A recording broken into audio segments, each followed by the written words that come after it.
All right. Welcome to the next episode of the Talk Me podcast. Today I'm going to have Rajat with me. And for all technical purposes, he is a childhood friend. We used to go to the same school, we used to travel in the same bus, and, live in the same area in Delhi. So, a lot of nostalgia, a lot of childhood stuff. And I'm really looking forward to this conversation. Should have him here in a couple of seconds.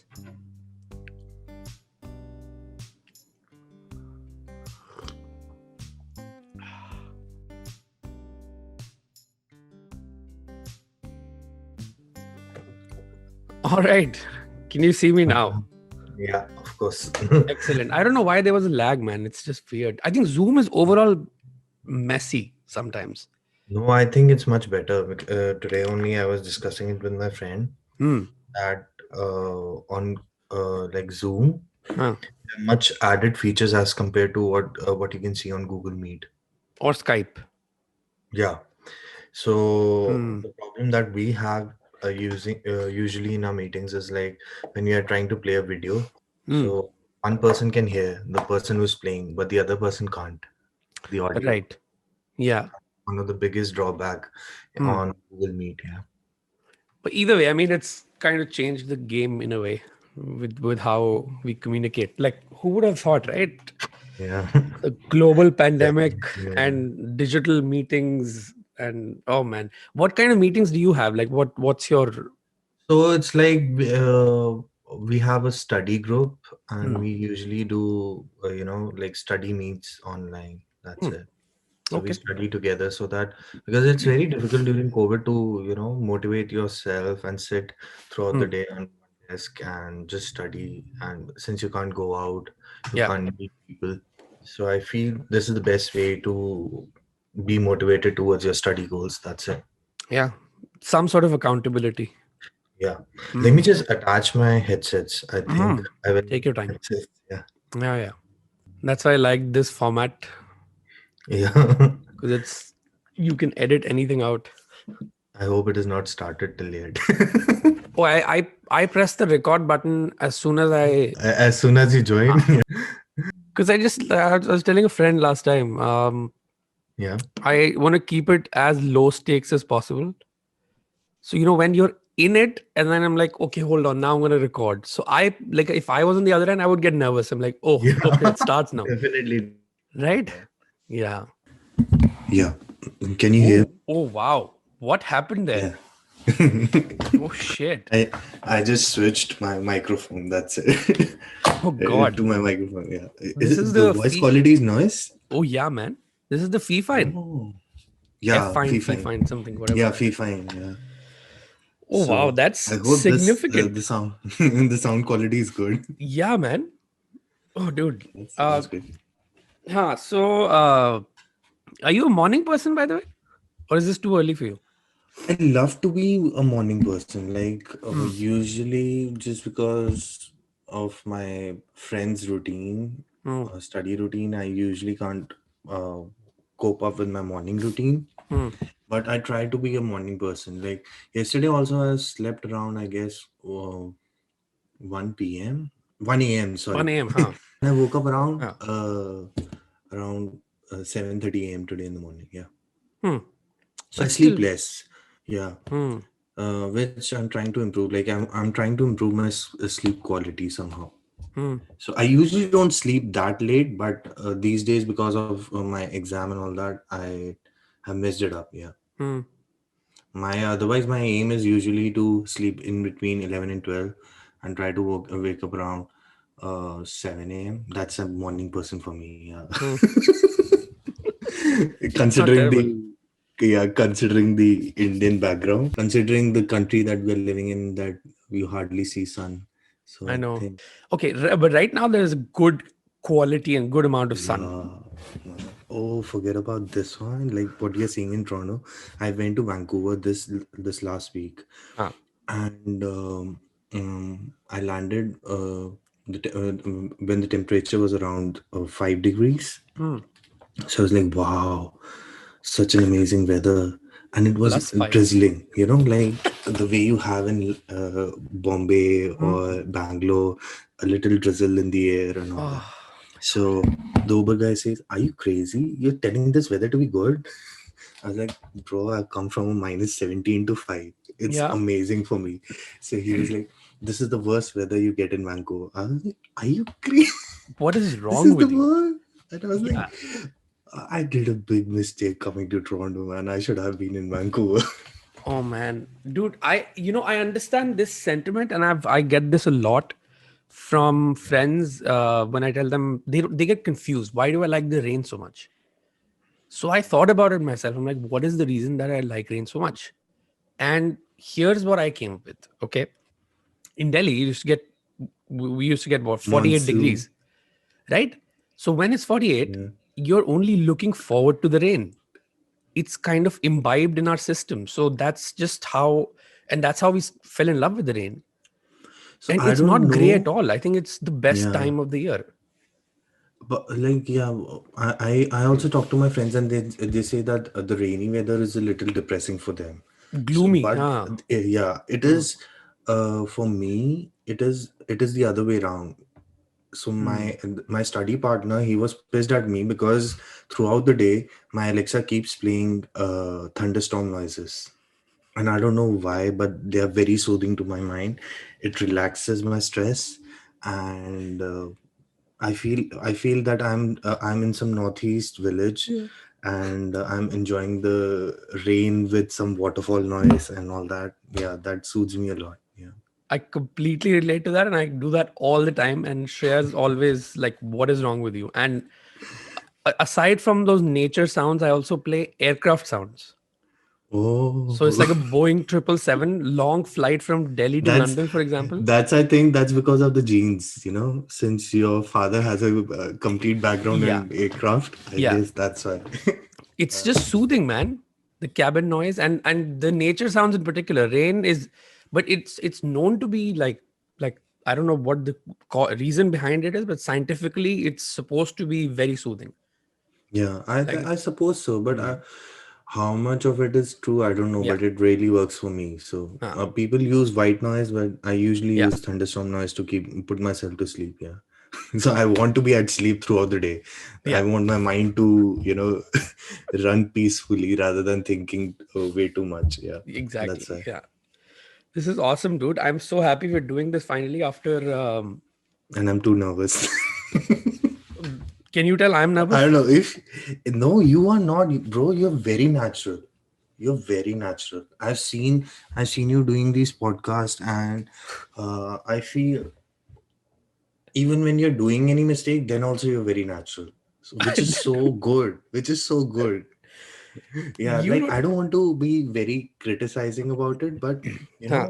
for me, it would like when I see your podcast and I see myself doing it, Hmm. and when I see you doing stuff, I think if I would have been doing that stuff, I would have been criticizing myself so much, and I feel that this is a mistake. Hmm. But for you, it comes so naturally that it doesn't seem like a mistake, and it's the podcast becomes very real and kind of authentic. It gives you a value to the podcast. The mistake gives a value to the podcast, which is so good. Yeah. But okay, so tell me something. What makes you think I don't criticize myself too much? No, What's a I don't think giveaway? so. That Because I am. no, I don't know. Definitely, I feel every creator in Hmm, the back of his mind hmm, would once he sit down, he feel that what a shit I have made, kind hmm, of that kind yeah, of. He definitely gets that feeling, but I feel the more you will go through your stuff, the more you'll appreciate it. yeah, Once, yeah. So that's what I feel, that you are on that phase where you have started appreciating by watching it again and again and again and again. Yeah. because So while I edit, I have to anyway. I don't have a choice, yeah, right? and that comes into because I've seen your first episode Hmm, to the last one you did. hmm. So I've seen that growth within those few episodes only, that wow. Thanks, man. What a transformation. Yeah. I don't know. It's. I wouldn't call it transformation just yet because again, I think sometimes we No, set. I can appreciate it, bro. I can actually do a study and I can tell you, see, here it has So changed. this is Like how this is going to go then. Huh. I still remember when you went for that goat barn thing, Oh, the petting the petting farm. farm, yeah, the Huh. farm, yeah, that video, and it Yeah, was very raw, I love that like, video. That's my favorite. yeah, and it was still so beautiful. The whole Hmm. video was so beautiful, and Hmm. it was informative too, apart Yeah. from being beautiful, which actually did the purpose for I think what you had made, Yeah. for what you had made that video. Yeah. Thanks, man. No, I get extremely nervous. I think I'm getting better at hiding it, Hmm. or pretending to be okay with it. I guess. I can understand. Yeah. Yeah. That farm, by the way, is closed. Oh, how? The owner died. So the owner died, I think, last month, or was it in October or something like that. So their co-owner reached out and they're like, so glad you made this, or shared it on their Facebook page, and because it's like it's memory, right? Like you can't. Yeah, So yeah, but that's sad. That's really sad. I thought I'll visit yeah, it someday. I know. And the Few of COVID, my friends reached out. They wanted to visit too, but I think there's still more petting farms around. But that was yeah. one of the better ones. So I did a little intro before we started, and I said, for all technical purposes, you are a childhood friend. We went to the same school, we went in travel in the same bus, and but I feel like we connected way more here than we did in India. Oh, I believe we even connected back home, specifically during Mathura Road time. So And playing when we cricket with a started playing tennis cricket, racket you know, doesn't really count. Though I have uh, never done that ever after we that or before we that. we were the only ones who used to skip our main exams just to play cricket after it. That happened? Yeah, don't you remember? Yeah, Skip we the used to main come out of the exams, you exam, said. like not skip, like we used to come out of the exam halls very before even completing our whole exam just to play cricket afterwards. Because I still remember Huh. during those exam days, like if the exam is from, let's say, because since our school was afternoon school, so if it was in between 12 to 2 or 12 to 3, so the rest part of the school we used Hmm. to get to play. So I Hmm. used to cut down on my exam a lot so that I can get more time for playing. Yeah. Oh wow. I had a brain fog there. I didn't remember that much. But I like can still, imagine you might be having a lot of fog in the school days. I still get shudders thinking about school. Oh, same here, man. It wasn't pleasant Yeah, at all. same here. But Same here. like I want to know what's since we connected, yes, we played cricket, we connected, but we didn't speak about subjects, Yeah, of course. So Because my intellect was zero. I consider myself, my yeah, intellect to be way too less being in DPS, because I yeah, had no idea about the outside world. no, yeah, same, ditto. So I want to know what's your story like. Tell me about your childhood, about your family. Just take me all the way back. It's gonna be tough. I know. Like it's gonna be a big therapy session.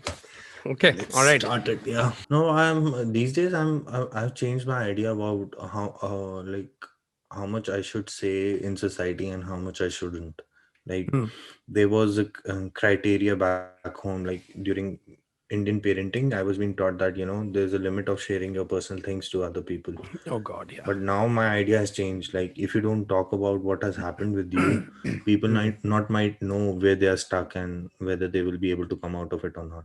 100%. And the fact that I've realized off late that everything stems from childhood. Yeah. You can run away from it, it doesn't matter, but a lot of things that we want to unlearn today are stemming from childhood. So it's important to, I I think, still remember back in school, you were a big introvert, man. I was way worse than an introvert. Yeah. There's And I think yeah. becoming an extrovert somehow has helped even me, Hmm. and might have has helped you too, because it gives Hmm. a chance to other people to actually guide you towards what is right and what is wrong. Yeah, and I still don't think I'm an extrovert really, but I now have an expression, and I now like talking to people, meeting people, and the whole introvert point. I think the way I justify this in my own head is that I didn't find my tribe in school or in India. And the intellect point that you mentioned, I don't think I had these many ideas, these many thoughts, because there's a lot going on in the background, and which I definitely won't go into. But Yeah. it's just a phase that don't even I just want to erase it completely. So Yesterday I was watching a video by Jordan B. Peterson. He's one of the more biggest, like one of the renowned psychiatrists of Toronto, from UFT only, I guess. hmm, So he mentions about that. Of course, they're going to be different personalities in society, where one person is an introvert, one is an extrovert. You might fall somewhere yeah, or the other. yeah, Okay, so but it is always good to have someone in your surrounding who is hmm, of the other like other quality, who yeah, pushes you to be to show what is very uncomfortable for you, to hmm, make you to be a part of the uncomfortable zone. Let's say yeah, if I'm an extrovert, so I hmm, need a person who's an introvert and who teaches me, who guides me to become one, yeah, or be hide my feelings sometimes, hmm, and be in that zone where I just keep my mouth shut and listen to people. yeah, yeah. So So let's start. So, childhood, yeah, mine, as far as the important things that I remember from my childhood, I'll start okay, from there. Okay. yeah, So, my journey started where we were like, I belong to a very low middle class family. My hmm, dad was just a mere accountant in a government organization. And somehow we knew in back of our minds that, when you know as a child that we are not that rich in the society. Yeah. hmm, hmm, So I was studying in a army school, like called Delhi Area Primary Public School, DAPS. It was in Delhi, oh, Kent, hmm, and I was performing pretty well, hmm, which made my mom think that I should be promoted to a better school. hmm, The school won't serve my child's intellect, so he should be promoted to a better hmm, one. hmm. Although I think that was a very bad decision. I was gonna say, So DPS has been, and after that DPS came in. So I was hmm, being interviewed for DPS, and hmm, I got into one. So I won't say that my mom did anything bad to me. It was just for the part of fun. But yeah, hmm, actually, she did a lot for me. She has done way too much for me. Like hmm, pushing my father to spend most of the finances of a house on my education. It's a very big part. It's a very big hmm, part to play. hmm, So because of course a person who is earning would definitely think about everyone in the family, hmm, and would not have been easily convinced to spend money on just mere education of where DPS would have costed like one third of your hmm, whole family income. hmm, So I got into DPS. I started I started with third grade, I guess, and hmm, I still remember I was doing well by third and till fourth grade. hmm. And I don't know what happened after fourth grade. Maybe it was just my puberty, which hit very soon, or Really? maybe Hmm, it was me myself that I was getting a little stressed with the whole new environment and all. hmm, But my education grades and everything went down after fourth, hmm, and I was struggling like at school. And I hmm, still remember that most of the part was because of the competition hmm. that we used to have academically in our school, Yeah. because it played a very big part in like where Hmm, many of us used to suffer. hmm, So because during those era of 90s and early 2000, hmm. not performing academically well in your school Yeah. was considered a very big drawback. End of the And I world. don't blame my teachers, or it is nothing about the whole education system That's was the system. trained Hmm, that way. Because now hmm, when I see the whole education system back in those same schools, it hmm. has changed drastically. So Okay. I Hmm, believe the whole society was not educated that what we are doing is wrong for the kids. hmm. That's what they knew So best. because I still remember, I don't want Hmm. to name the teacher, but Of course. in fourth or fifth, I was very much interested in piano. Hmm. While or maybe it was third grade, and I Hmm. still remember the piano teacher was used to find a time in between and used to call me that you please learn. Hmm. You start learning the instrument and all that. Hmm. But I got a scolding from my class teacher that you would suffer in your studies if Grades. you start doing this. Hmm. So uh, I don't know how right it was, how wrong it was for me, but yeah, I still sometimes feel, what if I would have learned piano Yeah. at that age? Yeah. Because that Hmm. now they realize it, because most of the education system have realized that for boys between 10 to 25 years of age, boys are mostly creative. Yeah. Hmm. That's the age of creativity where you can develop where you can learn new things. Could have been something, right? Now I don't know how I would have been, but Hmm. definitely I would have experimented on myself, like what I can learn and what I can't. But So it's moving that's ahead, it's yeah, but it's not just the piano then. It's the fact that whenever you want to try and do something other than academics, for example, you would have the same thought. Like, what if even some today, man, even right? today, Yeah. like if I tell my parents that I want to learn a violin, Hmm. so and they see that I'm already preparing for my exams, Hmm. so they would be like, mm, you can wait a little bit. Hmm. Hmm. So yeah, Hmm. so they think it's kind of a distraction, Yeah. but eventually, after reading many books on learning, I've realized that in order to remain focused towards one thing, you need Hmm. sometimes You need distractions, distractions. Yeah. because the But stress is way too much. Yeah. but that's the system they've grown up in, and to understand or to have them change it, it's not. No, I don't think so. Yeah, Yeah. most of it goes to the goes to the part where they consider us as child till date, Yeah. Yeah. And they because they tell think us. that if we Hmm. give us if we give you distraction, you will be distracted throughout the day. Yeah. Exactly. But that's not the case. So Usually it's then, not the case. even if it is, you need those distractions. It doesn't really matter. So, okay. So then, school. You were talking about grade Yeah, 4 or 5. Yeah. 4 5 I started Hmm. doing bad. By sixth, I think we moved to Rohini. Hmm. We shifted from Mathura Road. Our school started in Yeah. fifth or sixth, yeah, I think. Hmm. Hmm. And those were the days where I was doing the worst in my studies. Yeah. And my parents could see it. So Hmm. by, I guess, sixth they waited, seventh they waited, that I may jump up in with my grades, but by eighth they realized that this is not happening and we Hmm. really need to work on him. I still remember. Hmm. So want to share with this Hmm. Hmm. thing with you. Hmm. So in eighth grade, Hmm. so this is the most mischievous thing that I've ever done in my life. Okay. Content. Go for it. So I still Uh, remember I got a very bad grade on my hmm. maths weekly test, Hmm. and Wednesday I tests. threw, yeah, Wednesday. Oh, wow, you remember it? It's Wednesday test, yeah. So the Wednesday test.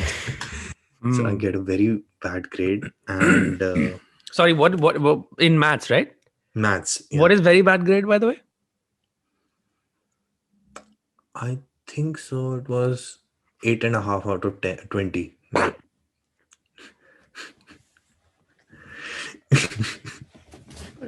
I shouldn't. I need to be like more professional here. Okay. No. Good. Eight and a Okay. half is very bad. Yeah. I threw away the answer sheet while coming back in the bus. Yeah. Oh wow. And now my mom is asking me again and again, when are you going to get your marks for maths? And I was like, no, teacher forgot to give us the answer sheet. I'm making all kind of, excuses to move away from it. Hmm. So eventually I realized that it is going on peak. I need to get an answer sheet and I need to somehow, reprint the whole exam, give myself marks and present it in front of my family. Otherwise, they're going to kill me. Oh I wow. was that scared. Yeah. Wow. Okay. So I still remember Hmm. A Hindi Wednesday test came in.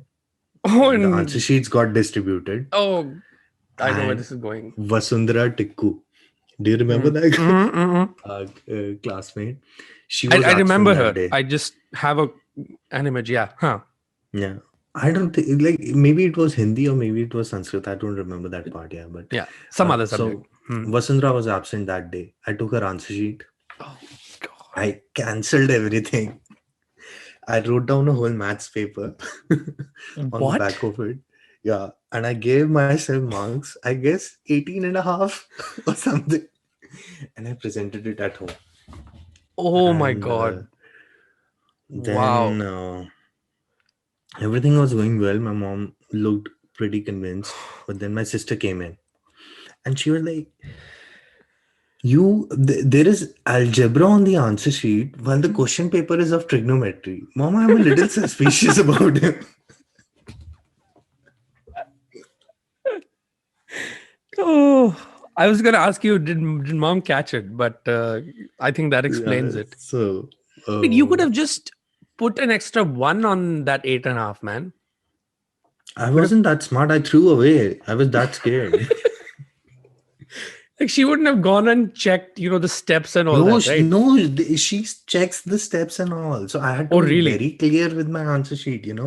Oh man. Yeah, she checks where I did mistakes and where I didn't. So I had to be very smart while faking it in front of them. So they Oh scold. I God. told mom not to tell dad, Huh. okay, and let this thing be in between us. Mm-hmm. She not only told dad, they Yeah. both came to the principal to tell them that what our son has done. Oh wow. Yeah. Okay. How did that end?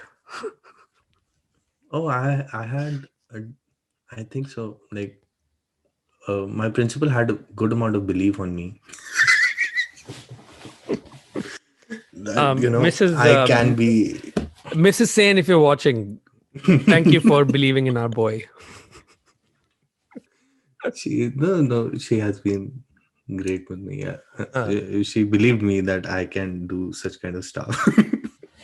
and So it's completely okay, man. Like it's yeah. we might have made a big deal of it in the moment, but now it's just a story, right? It's just a funny story, and otherwise Oh, life is super boring, I cherish it. I really cherish it now right? because I don't think so. I can be that mischievous in my life again, Mm. I mean, where I you can fake exam yeah, sheets and all that. yeah, exactly. But So so the then, best part of is hmm. that I went back to my class Hmm. and everyone in the staff knew what I had done. Okay, so now the Sanskrit or the Hindi teacher came in, and Vasundhara is coming up to her desk and she's asking for the for her answer sheet. So ma'am is saying I gave it to Rajat. Ask Rajat. So she called me and she said it sarcastically in front of me. Ask Rajat where it is now. Like Vasundhara is asking, where is my answer sheet? I think it is with the Oh therapist. wow, Oh oh yeah, the wow. counselor of a school. I think principal told my mom and dad to visit the counselor of a school. Yeah. So yeah. Oh, dude, this is awesome, huh? So then, Rushing from 8th class to ninth class, and the hmm, best part of my ninth class I still remember. hmm, This story is going to be very long. So grade 9 I started from grade 8 only. I think I started working on my theater skills, hmm. which now I think were the worst. But Why? yeah, at that point of time I used to enjoy theater a lot. I still remember. Hmm, So again, I got diverted from my studies and I was more into theater most of the hmm, time. hmm, By 10th grade, because of the boards, my parents started making me feel serious that what you have to do with life.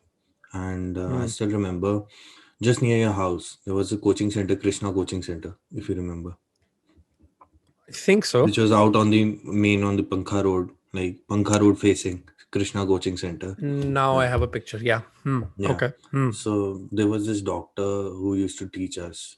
I don't remember, Dr. Siddharth or something. Hmm. So he was the main person. Like he, at that point of time in our childhood, like if you hurt our ego somehow or the other, okay, Hmm. you become the best in that subject. Whichever teacher hits the ego, then so the Hmm. person who hit my ego was Dr. Siddharth, and I still remember from that day on I started liking biology to my to my crazy limits. So and How did he hit your eventually, ego? by demeaning you by your what you get by your grades only in the class, so you feel as Hmm. if are you the only dumb one sitting over here? Hmm. And eventually you start reading that subjects more attentively, and you start which is, I think, was one of the ways teachers used to teach back home in our country most of Hmm. the time during our childhood. Hmm. But But that it can was also effective dampen for me. you.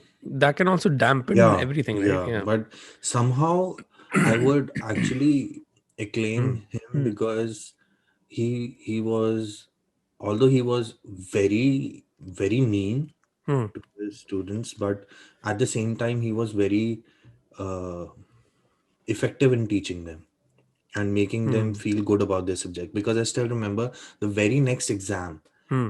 was of cardiovascular system, Hmm. and I was so engrossed in it Hmm. that I think I read till grade 12 in for that exam. Wow. Just what heart can do. Hmm. I read everything about it, and Hmm. I did pretty well on that exam, and he acclaimed it in front of the whole class. If you have to write any answer sheet, you need to write like what Rajat has written. I still remember his word. Hmm. So that pushed me a lot. That pushed me a lot towards my Hmm. subjects. Hmm. And that very day I decided I wanted to be a doctor, Oh, because that's the that's whole first impression of, like, yeah. the one who is teaching you, Hmm. whatever profession he has, wherever he is good at, he Hmm. becomes a personality for you, and you tend to follow that personality to a much greater extent. But he was one of the Hmm. most, you can say, the first step in the ladder towards Got my it. goals. Okay, Hmm. so Hmm. because sometimes what happens, you climb the first step and then you return back. Okay, no, Yeah. no, this is not This is working not for for me. me. Hmm. Like, Hmm. there was one physics teacher too, but Hmm. he helped me, the physics and maths, they helped me raise the first step. But eventually, after my 10th grade, I realized that these are not made for me. Yeah, Hmm. they are too tough Hmm. for me. Yeah. Okay. Hmm. So after 10th grade, I still remember, I didn't score pretty as usual. My school grades were falling in 10th grade also. Hmm. And after the pre boards, because Hmm. I Hmm. must have given like three times the pre Really. boards. Yeah. Hmm. So my parents were called, and they were like, your child has failed science in Hmm. his Hmm. choice, but we can't give him. So my Okay. mom was like, if he is interested, you will have to give him. Oh wow. So the school was like, but our policy doesn't allow for such Hmm. kind of students who haven't scored to, for give science, which is apt on the school, because if the child is not scoring, definitely he won't be able to cope up. Because I don't find it wrong some way or the other, because the Hmm. system was made like that, Hmm. that the science subjects takes a lot out of you, Yeah. a lot out of your life. So, Hmm. and I realized that once I was in there. Yeah. So, Yeah. but that didn't change my mindset, that I Right. don't have to do it, Of course. because Hmm. I still believe that without dentistry, I Hmm. couldn't have survived. Like, it was made for me. Like, I still believe Hmm. it from my heart. So Hmm. once I like once the board came in, I did pretty Hmm. well. I got the required marks which we needed at school to come into science, and I felt so proud about myself. Yeah, Hmm. but 11th grade dropped in, and I and I performed the worst out of my whole class. Yeah, Hmm. Hmm. I still remember. Yeah, but eventually I survived 11th and 12th. I was preparing for medical side by side, but Right. many things happened. Like, I got an appendicitis attack just near my 11th Wow. grade exams, and Oh. it just, like 2 months went a waste in both ways. Like, even in my school, and Hmm. even for my coaching classes for the CBSC, PMT, and all that. Hmm. Yeah. Hmm. So And 2 months things is are not good. massive for Yeah, 2 months of that. massive fall Hmm. during that, and I had no Hmm. guidance. I just don't blame on those 2 months. Hmm. I had no guidance how to prepare for PMT. Hmm. because my family had no background in it. Hmm. Although they helped me by making me join a coaching, but the competition was at a different level. The competition was totally at a different level. And it People do wasn't. survive without any medical background. I won't say students don't survive, they actually Hmm. do well. Hmm. But my intellect, and I had been a very confused personality throughout my whole life. To make get Hmm. myself focused on Yeah. my studies had been a very difficult part, because Hmm. the way a lower middle class family is designed, Hmm. not everyone can actually focus themselves into studies all the time, rather than getting diverted towards, and of course puberty, the whole culture at good Yeah. schools like DPS, and Yeah. where you see people enjoying and all that, and Hmm. you tend to get lost Yeah. somehow or the other. Pretty common. Yeah. But Hmm. somehow or the other, I got my after 12th grade, my dad put me into DU, because Hmm. since I didn't score any seat anyway, Hmm. and I got into food technology. What? I Yeah, didn't know that. yeah, yeah. Jesus, this is not So a podcast. This is a catch-up call. yeah, Food so technology. yeah, food technology. At there Super was this cool though. college at Hmm. Dwarka, yeah, and they Okay. were teaching me how to make beer. Uh, Oh wow. and I still remember I was Yeah. sitting in a maths class. I was sitting at the last seat, and I was all completely lost. The teacher asked me what happened. Hmm. So I told her, "Ma'am, you're teaching me how to do an nth differential, while I can't do the second differential in my grade 12. I struggle Right. doing the second differential, and you're Yeah. teaching me how to do an nth differential. I can't do this. I'm not made for this." Was that it? So, Was that? Did you just walk out then? no, I had Hmm. to suffer, man. You know, that DU was like worse than school. I still Uh, remember teachers used to come in and they used to ask, "How much you think you're gonna score uh, after after the whole first year hmm. ends?" So Hmm. everybody was saying 80%, 90%. She came up to me, I was like 60%. I was like, why? I was like, I hardly scored 70% in my grade 12. You're expecting me to score 80%, 90% in. I started preparing for US examinations, because I thought maybe if I go to US, I Hmm. might do graduation for 4 years, and then apply for MD over there, without Okay. Hmm. considering, because being a child, you hardly have any thoughts that you can be poor also, your dad can't afford it. Right. Yeah. Yeah. But I still gave SAT, and I got good marks in it, and I was about to apply that. Eventually we realized we don't have enough finances for it, so I had to Hmm. drop. Hmm. But did you So set out being like for being a dentist, or is that something that happened along the way? good question.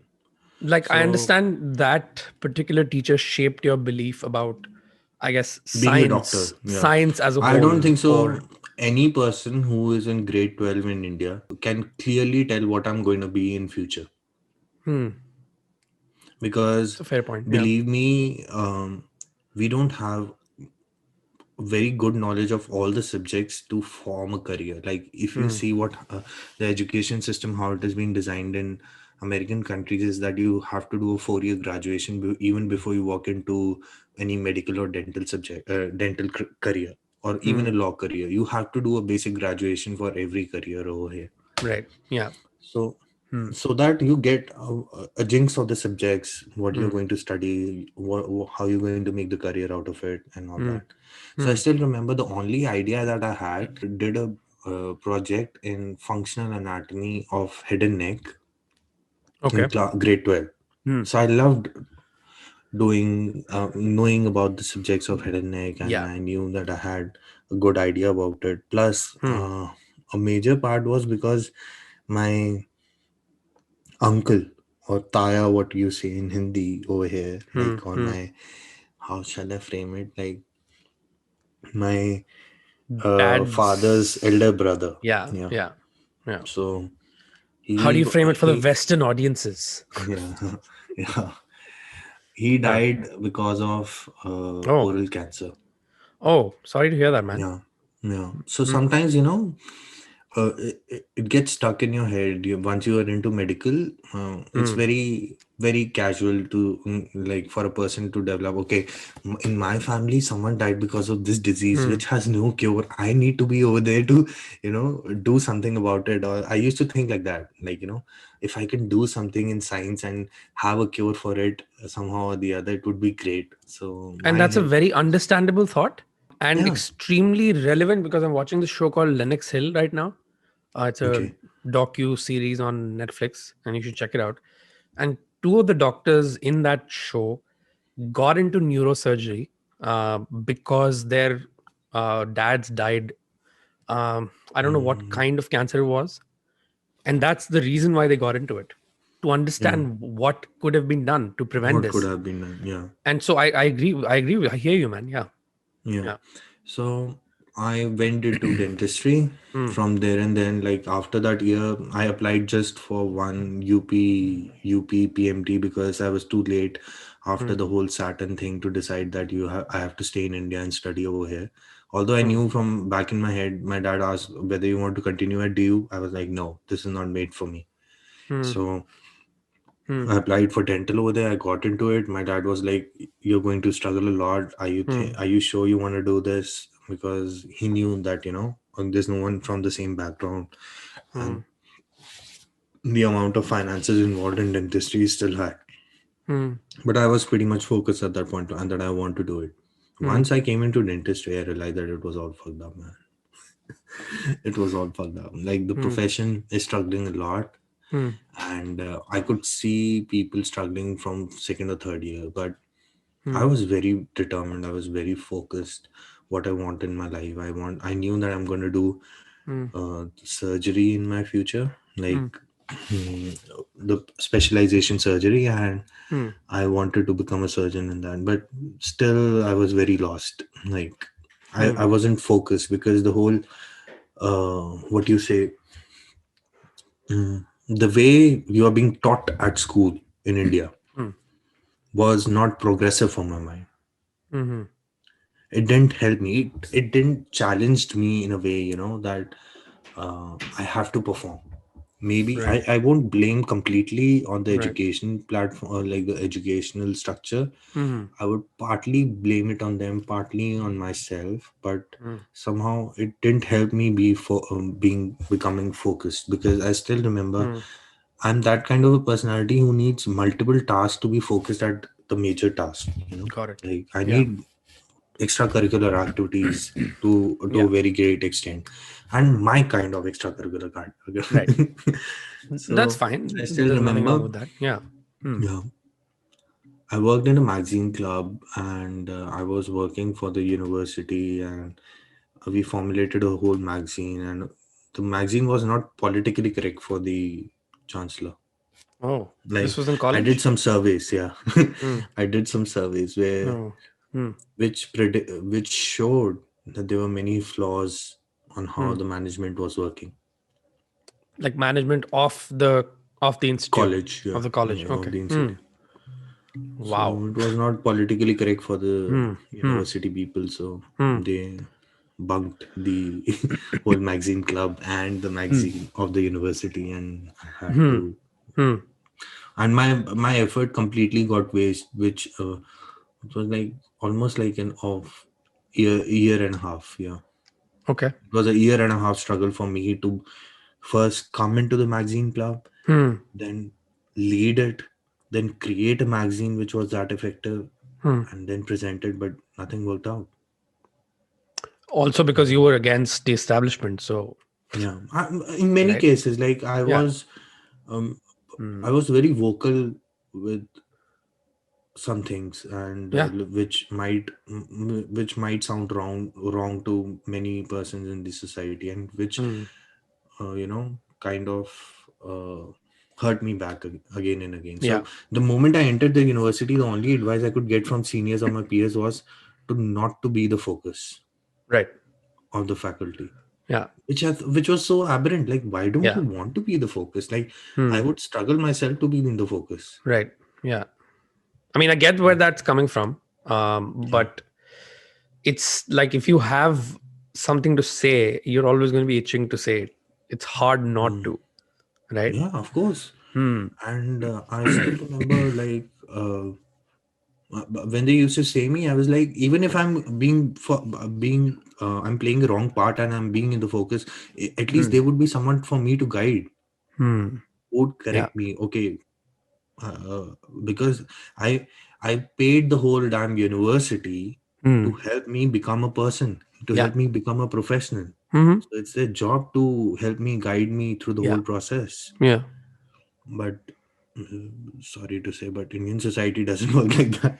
I still No. remember I was the Hmm. most notorious one because I used to save Hmm. all my questions till the end of the lecture, and I used to raise my hand as soon as the teacher was about to leave or the professor was about to leave, and You were everyone that guy. yeah, and everyone used to look back and was like, "Why, Rajat? Why? She was just leaving." Was that by design though, or did that just happen and you stuck to it? It is very difficult for me to find mentors or professors Ah, who can actually help yeah. me because Hmm. a personality like me Hmm. would not do it intentionally, would not disrupt you intentionally, or would Hmm. not like to disrespect you intentionally by asking a question. Hmm. It is just me who, if you are teaching me about a new subject, I will develop questions in the back of my mind, and they Hmm. will, you know they will keep on poking me till the end of the lecture if I don't ask, Okay. Hmm. no matter how stupid it might can be. They are, because 10 out of 10 questions in my head, I know 8 would be stupid, 2 might be very useful, but I have to experiment with all the 10 in order to get the information of those 2. But I don't think there's any stupid question. I think that's the wrong concept. No No, question is stupid. for many professionals it is, because Hmm. when the time is limited Hmm. and you are asking a repetitive question, or may not be repetitive but it Right. might be very stupid, then it is a waste of a time for the professor also, somehow or the other. I So get that, but in in your a head, it's professional not. college, yeah, Yeah. yeah, in my head it is not, and I have to be Exactly. very Yeah. vocal about it, Yeah. because Huh. I used to feel I paid it and I need to get it out. I need to get the return, man. So yeah, but Huh. eventually I got the best mentor of my life, Hmm. Okay. and he's still with me, Wow. and he was a Seventh-day Adventist. I don't know if you have heard of those people or not. Yeah, so he was What did you running say? a Adventist? Adventist. Yeah, Hmm. it's a kind of a, you can say, uh, a sect in Christianity, like kind the way they have. So it's part of they're part of Christians, and they Hmm. were running a charitable clinic in Hapur near in UP. Hmm. Hmm. So that was the first place I joined after college, Hmm. and he taught me a lot about dentistry. Oh, wow. And when I say dentistry, not the Hmm. skills, Hmm. the best thing that I could learn from him, Hmm. how to be ethically correct in front of patient, how to communicate Hmm. with them, Hmm. and how to make them feel welcomed during your treatment, which was the Hmm. toughest part to learn in our profession. Because just imagine a person, usually what happens when you go to a physician or a surgeon in a medical Hmm. field is like, when you go into an OT, you are all numb. Yeah. There's no consciousness, Hmm. and he's operating on you. So Hmm. no matter what he's doing, how is he behaving, how the Hmm. surgeon is Hmm. personally, you really don't get to know. Hmm. You really don't get to know as a personality, because the only time you see him is when he walks in and he asks, "Sab kuch theek hai? Right. Is Yeah. everything better?" Yeah. So that's the only conversation that you have with your surgeon. It's the But only in case of interaction. dentistry, Hmm. the moment a patient walks in, he Yeah. starts judging you, Hmm. how you're presenting yourself, how compassionate you are towards him, how ethical you are in your practice, Hmm. and how do you communicate, how presentable you are, how neat you are, how clean you are, how clean your practice is. So it is very difficult and as well as stressful to Hmm. uh, to manage a treatment in Of a dental course. clinic. Hmm. And specifically, like, the many, I was yesterday only, I was following this Dr. Apa. He's one of the leading practitioner in America. Hmm. So He told that I usually don't talk to my patient as soon as I'm done with my treatment. I walk out of the clinic chamber and my staff Hmm. take over, because Okay. if I sit over there and I Hmm. discuss what I've done, Hmm. he will tell me something, or the patient will tell me something, and he would have complaints, and I would start working then and there over it, Oh, interesting. and that will screw up my, because It created doubt. Hmm. I would try to convince my patient, by helping him out or by changing my results, and Hmm. that would create a bias, Oh. because he might not be liking right now at the chair, Hmm. he might be convinced a little like a day after, because right now he's numb, his musculature is such, so the aesthetics might won't look good, but Right. maybe after a day it would look very beautiful for him or her. Hmm. And Hmm. I think he was right at some part, but Hmm. to practice that kind of a thing where you just walk out of the clinic chamber, it is very tough. It is very tough, because Hmm. patients have expectations from you, even after when you have completed your procedure, to pacify them that the doctor Hmm. should be present, and and they work on the since they have worked on them, Hmm. because they actually give you a chance, and now they are present. Like, I still Yeah. remember those days when Hmm. my first few days in dentistry, and the patient has walked in, the patient is nervous, I am nervous, and we Hmm. both are working together. It's a very stressful condition, the first few Yeah. patients, yeah, And in that college, never, yeah. that experience never leaves you, right? Like you I mean, it always. still haunts me. If I keep Hmm. telling you incidences from my college, you'll just roll your ass over. Actually, Raffle Mao. It will be a perfect Raffle Mao incident for you. Really. Tell me about one. Tell me about your Okay. first patient. Okay, my first patient was in the department called periodontics. It's the Hmm. best way for me to educate everyone over here. So periodontics is the Hmm. department where they deal with the gums. Okay. Easy. Okay, Hmm. so there are 9 specialties in dentistry. One of the specialties Hmm. periodontics, Hmm. and they deal with the gums. So I still remember it was a patient for cleaning. Hmm. Where you Oh get my, your, my and nemesis. you start your cleaning with hand instruments, not Hmm. with those ultrasonic machines. Right. You start your training with hand instruments. Okay. So it was my first encounter with the dental chair also, although I knew everything about the dental chair, but you were just but with the patient, it was Yeah. my first encounter. The real world. So Yeah. hmm, Hmm. so in India, in colleges, you usually have those manual chairs, not those electronic chairs, Hmm. especially in the training colleges. Yeah. Okay. So now they must have changed everything, but back when I was studying, they were manual. So Hmm. there's a pedal in that which takes the patient to an elevated legs Hmm. and a, a lower head position in case of an Hmm. emergency. Let's say if a patient is going through syncope is where he's getting unconscious, so what Hmm. you do is you lower the head and you elevate the legs. Okay. So as soon as the patient sat and I was working on it, I got so tense. I Hmm. pressed that. I accidentally pressed that button instead of raising the chair. I accidentally pressed that button, so the girl Okay. Hmm. falls back with her legs up, Oh wow. and Hmm. that chair actually went into Getting that nervous position thinking so about it. By the way. aberrantly, yeah, Hmm. aberrantly, Hmm. that I was toppled on her. So she Wow. was a daughter who belonged to a Muslim family, and she was all in burqa and all that. So you can just Right. imagine her father is standing outside watching me, and I'm all. Oh my God. That was your I first? was so yeah, that was my first patient, and accidentally Hmm. she had a very dense curly hair. Okay, So wait, and this those is before instruments. anything started, right? Like This is before my the procedure first started. patient in Danny. Yeah, before the procedure started, Oh my and God. Okay. Hmm. Keep going. and one of my instruments got stuck in a dense curly hair. I shouldn't be talking all this. No patient is going to come to me.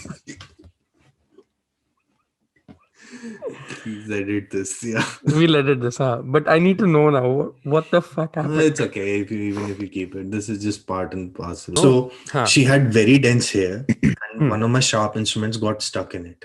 Oh. Oh my God. So I'm trying to remove, but I just can't remove it because it's stuck so badly into her hair. Hmm. And so eventually I thought I apologized. Yeah. Okay. I Yeah. raised the chair. I Hmm. made her feel comfortable. Is she Hmm. okay? And all that. She was like, yeah, I am. Hmm. I took a glass of water. I drank because since it was my Yeah. first patient, I wanted to be normal. And then Hmm. after everything was normal, I started the patient. I did the whole patient. The instrument is still hanging, Hmm. by the way, My God. from here. Huh. And I'm so scared because I'm not scared about the patient that much. I'm scared about my faculty, Yeah. who will The thrash me consequences. if Yeah. they say, Yeah. if they see, what is happening. Also nerves, So man. Like, faculty, yeah. yeah. Hmm. So the faculty walks in, Hmm. they check my work, everything Hmm. is good, and then as as soon as he's about to come back, Hmm. the instrument falls. Ah, I was like, oh God, thank you. Wow. That was and timely. and my Hmm. faculty was, where did that come from? I was like, I don't know, sir. Someone must have dropped it earlier. Oh That was the man. first time I got saved. But it Huh. was But funny. the procedure went well, so that's all that matters, right? Yeah, And as it, procedure. That's like starting, and you can hardly screw up in cleaning. yeah. It's one of the basic procedures, and it's one of the first procedures you get trained on. So yeah, it takes a very long time to Hmm. become skillful. Like, Hmm. it's a very big learning process. Yeah. I can imagine. You're dealing with the human body, man. It's not a joke. But Yeah. you were talking about how patients are judging, as soon as they walk Oh in. yeah. To give you a POV of a patient who is basically petrified of, dental visits. Um, I go in thinking I'm like mostly even for cleaning. I'm extremely scared. So I'm like shitting my pants. So to your I point can about understand. how, easing the nerves of the patient as well, I think that's also not everyone can do that. And forget about, just easing the nerves. Hmm. Most of the patients, when I started, actually, I opened up my own practice. The Hmm. main struggle was dealing with patients who were walking in Hmm. uh, with a bad experience from another dentist. Okay. Hmm. Yeah.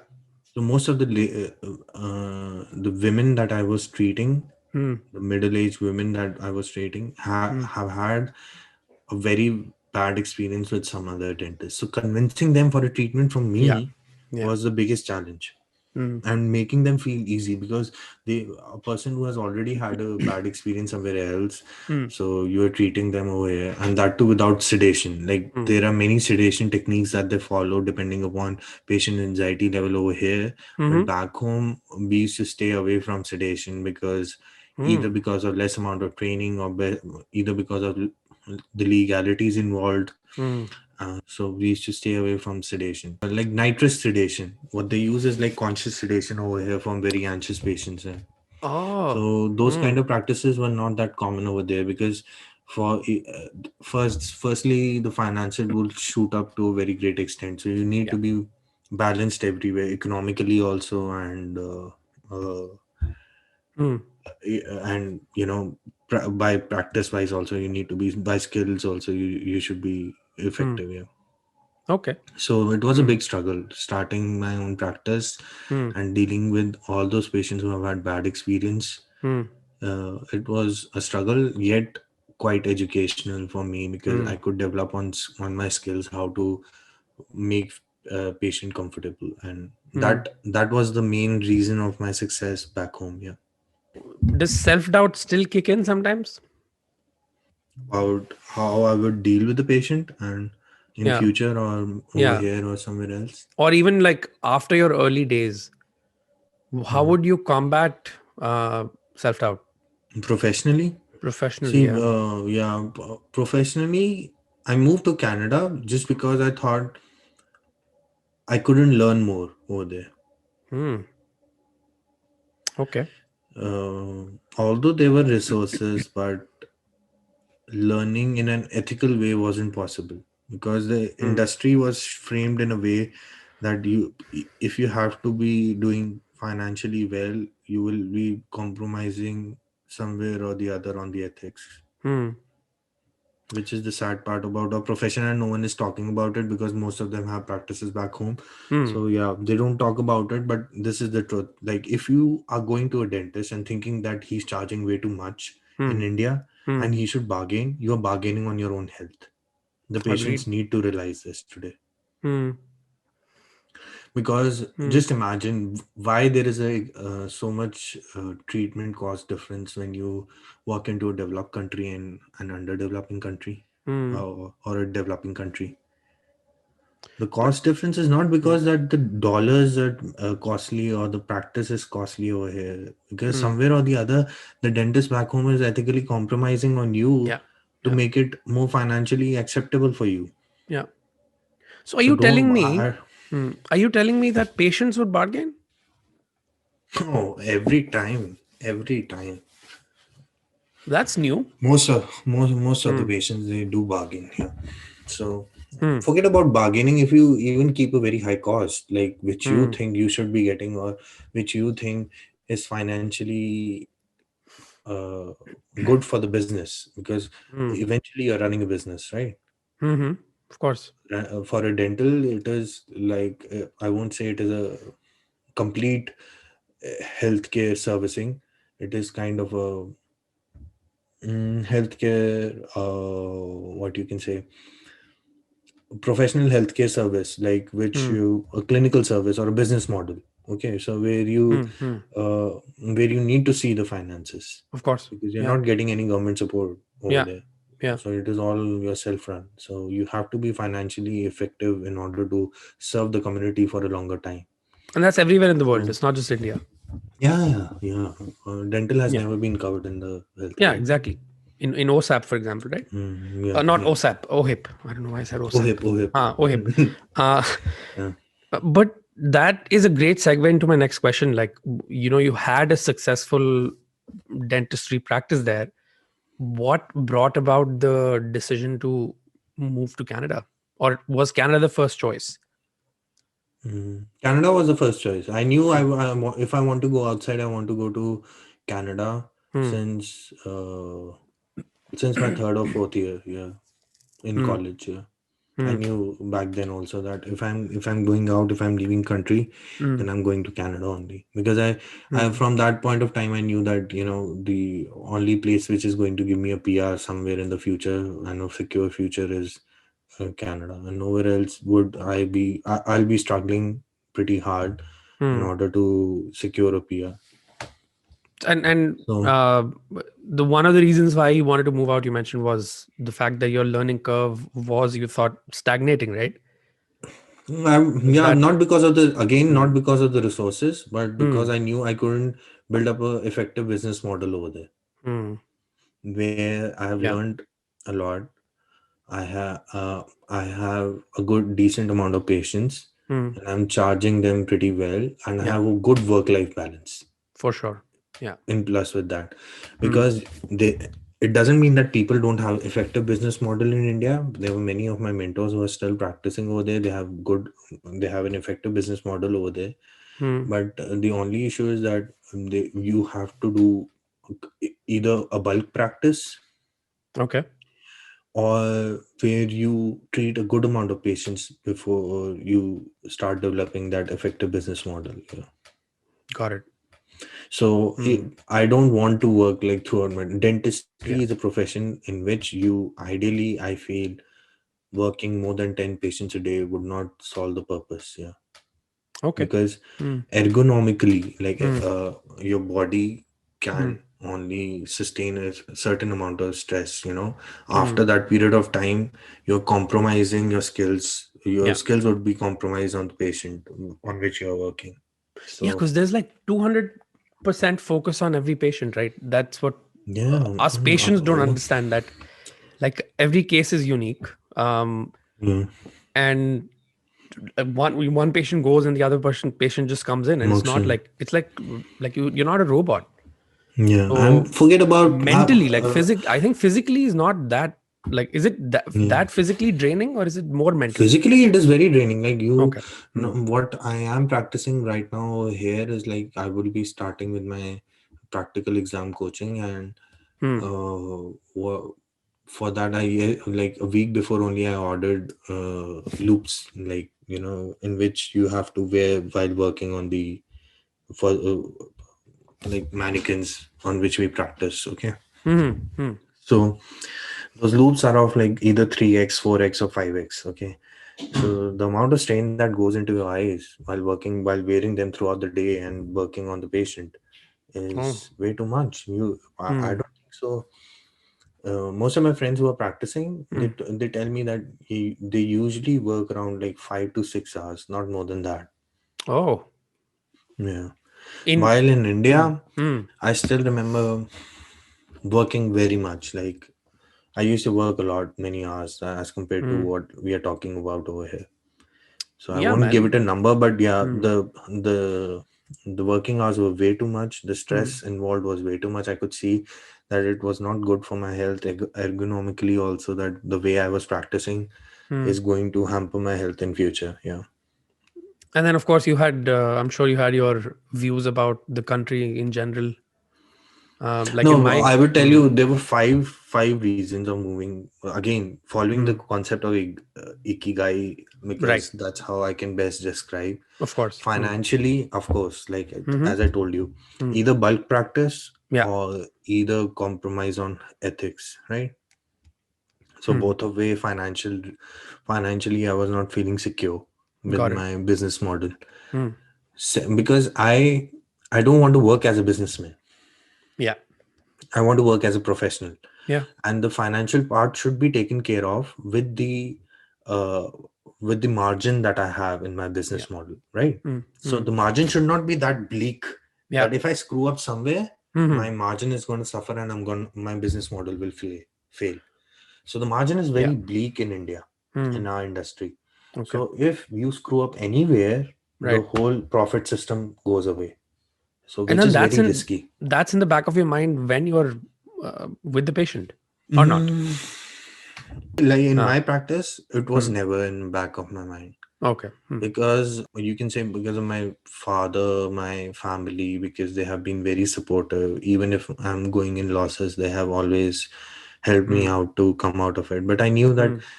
uh, this won't work out for a longer period of time, so I had to work on Yeah. myself, the Hmm. way I'm doing business and all that. And I could see that I couldn't help it. Like, Yeah. Yeah. the expenses are so much that if I don't charge amazingly Hmm. on my Hmm. totally away from the market, I would not be Yeah. able to create an effective business model here. Hmm. So that was And reason to one. the reason one, Hmm. yeah, the second reason, coming to like how you feel, your mental health. Yeah. Hmm. So my mental health, I was also struggling. Like, no professional satisfaction, Hmm. no uh, like struggling to find good company in your own country, Hmm. struggling to raise a viewpoint Hmm. either at home or outside home. Hmm. And considering where you have grown as a person, like I Hmm. used to consider myself, like, how have I grown, and whether I'm going in the right direction or not, whether what I think about myself, am I working on that or not. Hmm. So that was not getting possible because, mm, firstly, you hardly get time for yourself when you're in your home Yeah. country. Hmm. It's always even divided it between even if 50 you other try to things. Yeah. make time for yourselves, Yeah. sometimes the society does not let it happen for a longer time for you. Hmm. So Hmm. you need a break. Like, I thought Yeah. maybe I'll move out of my family, I'll take my own house and live over there, then things might work out. But it wasn't just working at all. And Hmm. you have so much facilities that you can't work on yourself. Like, you are Hmm. being pampered from everywhere. So Yeah. yeah, it was one of the other reason. Hmm. Third was happiness, like, mm, how to be sustainably happy. So Hmm. my concept of living was where I could be away from the distractions of the society, uh, but still be a part of it, where I do recognize them, that they are the part of the society. Hmm. Like, I told my father that I want to move to Rekongview. I still remember. I want to move my practice over there. I don't want to practice in a multi-city like Yeah. Hmm. Delhi. Hmm. So the people used to find me crazy. He talks shit, Yeah. and I still remember. I got so stressed once. Hmm. I left. I left my practice for a week, and I went to Rekongview, Spiti Valley, Lohal Spiti, and I traveled over there. I went to a Wow. monastery called Key Monastery. I stayed over there for a Oh. week and so, and Hmm. then I returned Hmm. back. Yeah, just before coming to Canada, I still remember. Yeah. But that helps, right? That little distraction away from your own Oh yeah, sure. thoughts. Yeah. That trip was a way, like, it was an eye opener for me. Like, I And still remember hmm. I was so stressed. Hmm. I was so stressed, and because at one, like, there was a uh, uh, this interview will go way too long if I start talking. Keep going. But that was the moment where you were judging yourself whether you are doing right, Hmm. of moving out of the country, giving away Hmm. whatever you have, Yeah.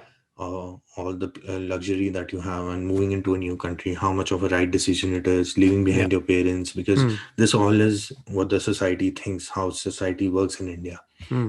which might be a little uh, like might sound a little stupid to most of the westerners like in the developed country, but Very yeah, anti-growth, right? yeah, anti-growth, yeah. Hmm. But Hmm. this is how, uh, although it is a very large community, but Yeah. how they have constricted themselves Yeah. in their cocoons, Hmm. that that you it is very difficult for a person to move out of it. Hmm. So I was struggling with it, and I still remember I was standing there in the monastery sipping my green tea, and this monk comes from behind and he says, uh, he walks up to me, and I still remember he said this to me, that Hmm. don't live in a painting which you have painted yourself, and don't lock yourself inside a frame. He's talked me something like this to me, But and wait, I there was just no couldn't get it. conversation before this. This was No, just out we of the just blue. we used to just share the Hmm. what you call meditation lessons. Yeah, Okay. Hmm. yeah. So he just used to see me how I'm meditating and all that, and how I'm struggling. So he walks up to me and he said, Wow. "Don't live inside a painting you have painted yourself. Hmm. You're living inside a frame." And I was like, Hmm. "What crap is he talking? Just leave me alone." Then I sat for a few like more meditation sessions, and sometimes you just I'm that kind of a person who, if he's in meditation, he will be thinking so much, so Hmm. much. It is so difficult for a person like me Hmm. to silence your own mind. Yeah. So, but Yeah. I still remember Same. the very Hmm. next meditation session. I could absorb what he was saying, and I Hmm. I could think about it from month to month. So, what he Hmm. has told me, Hmm. everywhere, Hmm. because that thing remains in your head and it haunts you at every place in mind. Yeah. Eventually, I could figure out that I Hmm. was not working on my happiness. I was painting it according to the society that who think that this Yeah. is how I will be happy. Hmm. But that's not the Hmm. case. Yeah. So But then that things got a but that little, would have taken little. you a while to understand, right? Of Because it's like course, man. It's a so process. It's a right. process. Hmm. I think, as I'm still learning Still learning. Hmm. to make it work at every phase of my life. Hmm. At every phase of my life. Hmm. And eventually, I realized that with my, because sometimes it is just not from one place you're getting an input. Sometimes it is your friends also who are guiding you. Your mentors are also guiding you. Hmm. Everyone is guiding you, but I'm just referring to one person Yeah. who said Yeah. me something, and one phrase that stuck with me, where I could relate everyone and everything eventually in Hmm. my life. Yeah. And I think people say that it's a romantic version of like finding or like self discovery in the hills, for example. And I have always believed in it.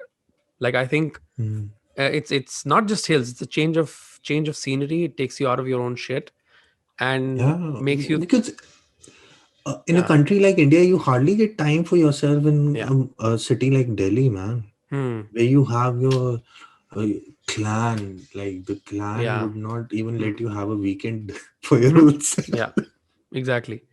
And there are so many different opinions that you just forget your own opinion. Like there's such a Yeah, muddle of thoughts, right? And then yeah. and then a monk And says plus, something like everyone has that. an Hmm. opinion on your opinion. Yeah, That's the main exactly. point. Yeah. So Mm. you never know. Now I keep telling, like, if, and I still remember, he's not, the monk was just not the person. Let's say if we talk about some of our common friends, I still Yeah. remember Siddharth coming over to my Hmm. clinic, and he guided me, like, you need to cut the umbilical cord. He said this to me, and I still Hmm. remember this. I was like, Hmm. he's saying this thing is right. Yeah. Yeah. The umbilical cord is still there. So yeah, it is very difficult Hmm. to leave It's a good parents way of behind looking at because the it. society Hmm. will make you feel as if you are the worst among the Bagban's all sons. Oh man. Oh wow. Okay. Yeah. That is one of my worst. I hate that movie completely with a passion. I fucking hate that movie. Like they ruined everything for Yeah. kids For and kids, for I know. parents, thinking this is it. This is it. Oh, So why did they make that? that Anyway. what Bollywood has done is like Hmm. created doubts in you, in your family, at Hmm. many stages in your life Mm-hmm. where you should not have been thinking. Also, we are Yeah. so engrossed with Bollywood. Believe Yeah. me. I agree. And guilty till now. Mm. It doesn't leave you, right? And I still remember there Hmm. was an English teacher back in our school days. You must be remembering her, Pooja Manocha. Mm-hmm. Mm-hmm. She used to always say, "It's an idiot box, students. This is an idiot box." Now I still remember. It's an Resonate. idiot box. You know? Those words make a lot of sense now. But Mhm. it's one of those necessary evils though, you can't be without it. Believe me, things haven't changed. Like Yeah. people tell me Hmm. that Netflix has changed a lot. Netflix has changed a lot, Hmm. but I still believe uh, it takes up a lot of your time. Yeah, if you Hmm. see, Yeah. Yeah. you tend to forget yourself Hmm. because that's the on because our life is so engrossed in our work schedules and in Hmm. so many things, specifically with technology coming in. Hmm. So the amount of time that you're left with, Hmm. if you start spending on stuff like Netflix and all that, Hmm. you have no time left for yourself. Yeah. No time for learning about new things. Reading, for example, takes a hit, right? Mhm. Hmm. Although it is good for people who want to be creative in that same field, Right. I would say Yeah. sometimes you might find uh, some ideas by Yeah. seeing other people creativity, but Yeah. once you have no interest in those creative Hmm. things, Hmm.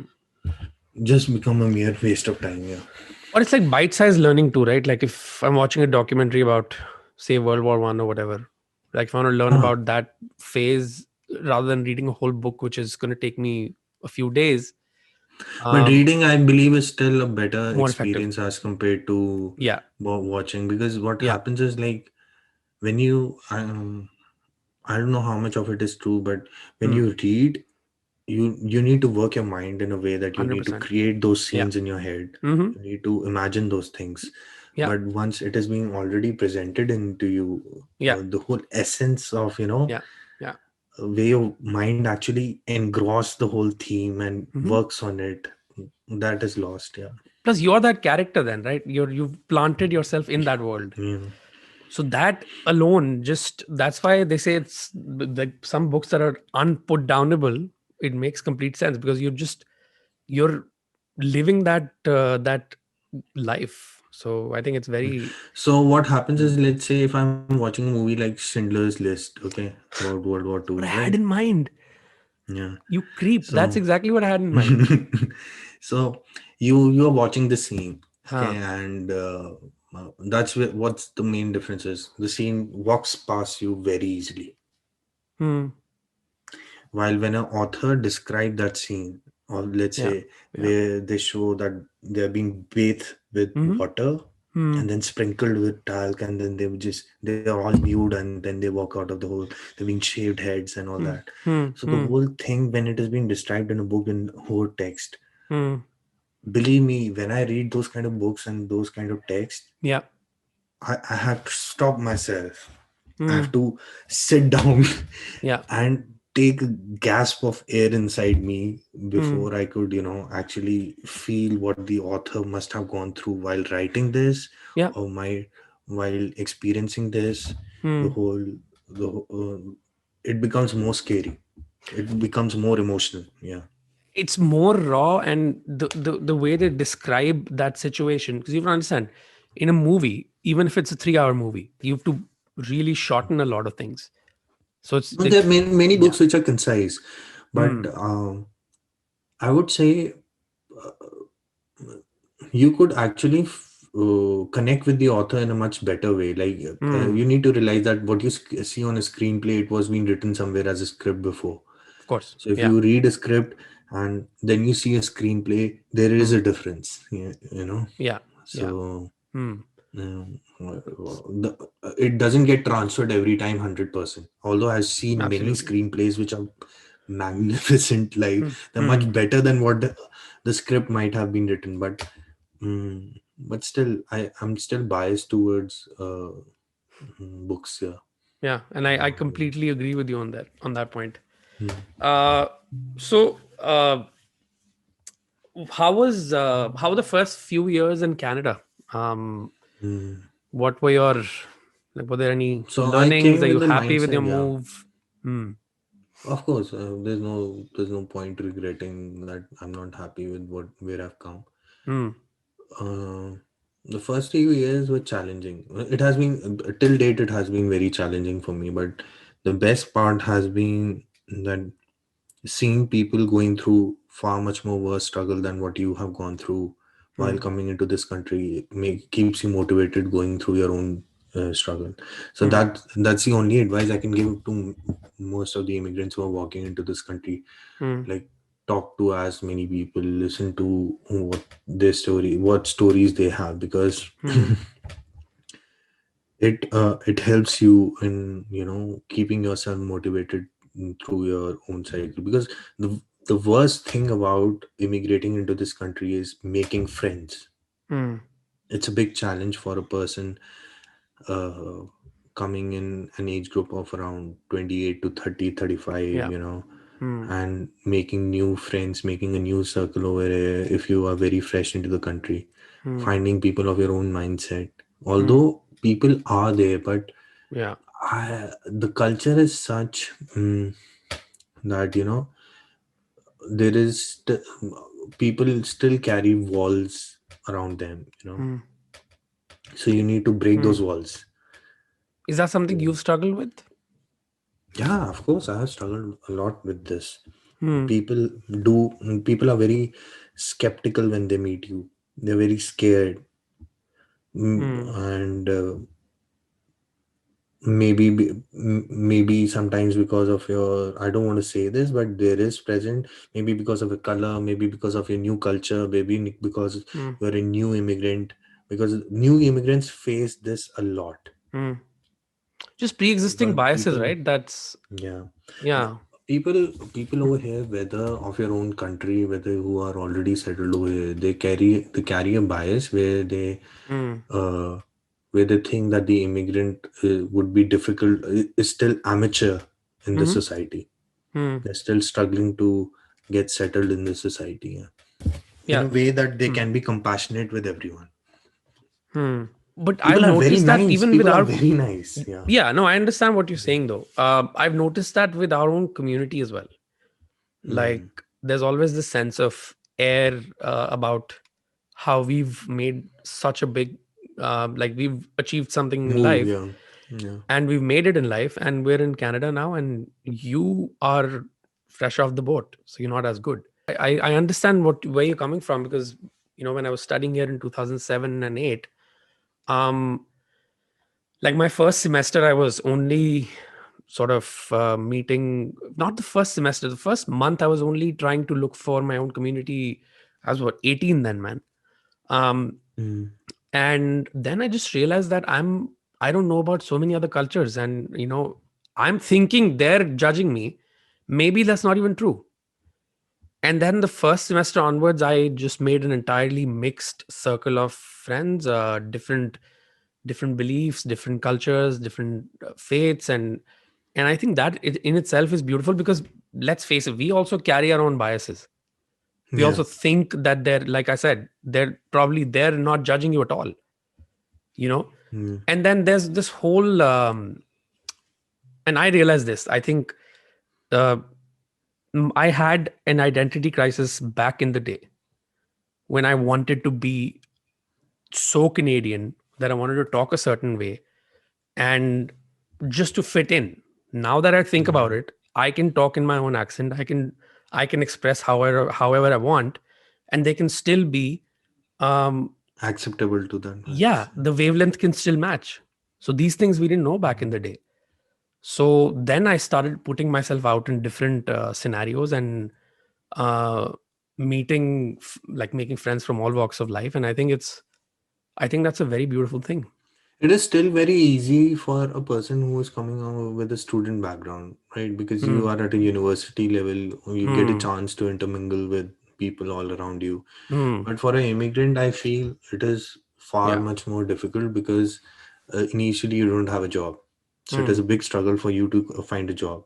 Yeah. Then you're dependent, specifically in suburbs, creating a social circle for yourself Yeah. would be a biggest challenge, you know, Hmm. Hmm. because you don't know people, neighbors hardly interact at times. Yeah. And if you are able to find good neighbors, Hmm. still it would be a challenge for you to find a good circle, Yeah. create a good circle for you. So what happens is like people of a certain community fall back to uh, people on fall back on people who are of the same community. Same Like community. if I'm Yeah. an Indian, I would try to find Yeah. some common connections in Indians and would.